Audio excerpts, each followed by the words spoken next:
আপনি যে বাজার করেন, মাছ কেনেন, তরি তরকারি কেনেন, ধনে পাতা কেনেন, কাঁচামরিচ কেনেন, বেগুন কেনেন, আর আপনার বউয়ের জন্য শাড়ি চুড়ি ব্লাউজ কেনেন, কসমেটিক কেনেন, এ সবগুলো ইবাদতের মধ্যে শামিল।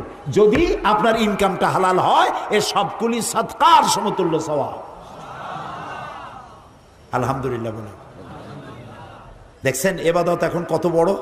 খালি নামাজ রোজা মনে করছিলাম ইবাদত। ইবাদত শুধু নামাজ রোজা নয়, এগুলিও ইবাদত। বুঝি না বলি সর্বনাশ, বুঝলে কিন্তু আমাদের জীবনটা ভালো হইতো।